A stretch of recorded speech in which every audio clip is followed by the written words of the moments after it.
Welcome to the Rugby Desk. Leo Cullen is leaving Leinster. And before we start talking about Ronan O'Gara, Simon Easterby, Jacques Nienaber, or any of the other names being linked with the biggest coaching job in European rugby, let's take a moment to appreciate what Leo Cullen has actually achieved. Because somewhere along the way, the conversation around Leo became focused on what he didn't win, the European finals, the near misses, the heartbreaks. But what often gets forgotten is that very few coaches ever get their teams into that position in the first place.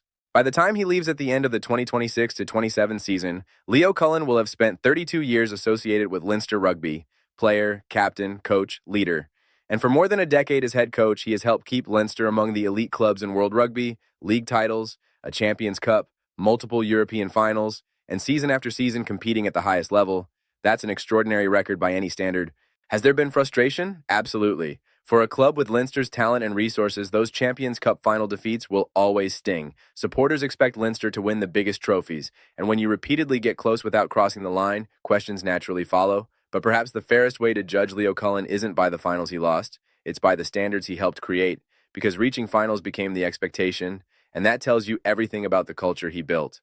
This departure is bigger than simply replacing a head coach. Leo Cullen possesses an enormous amount of knowledge within Irish rugby. He understands the Leinster Academy, the school system, the provincial pathways, the next generation of players coming through.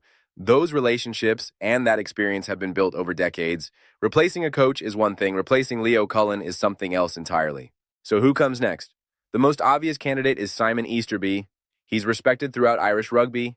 He understands the IRFU system. He knows the players. And if he doesn't become Andy Farrell's successor with Ireland, many will see him as a natural fit.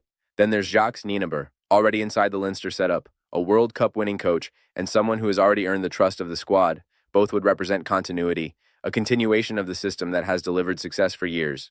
But let's be honest, the name everyone wants to talk about is Ronan O'Gara. Imagine the headlines. One of Munster's greatest ever players taking charge of Leinster. From a media perspective, it would be huge. From a rugby perspective, it could be fascinating. O'Gara has established himself as one of the most respected coaches in world rugby. He's won in Europe, he's developed elite players, and he's proven he can succeed away from the Irish system. Would it happen? Nobody knows. But if Leinster decide they want a fresh voice rather than continuity, O'Gara instantly becomes one of the most intriguing possibilities. And perhaps that's the real question facing Leinster. Do they want continuity, or do they want change? Do they trust the system that has kept them among Europe's elite for more than a decade, or do they believe a new voice is needed to finally get them over the line in Europe? Whatever happens next, Leo Cullen leaves behind one of the most significant legacies in Irish rugby.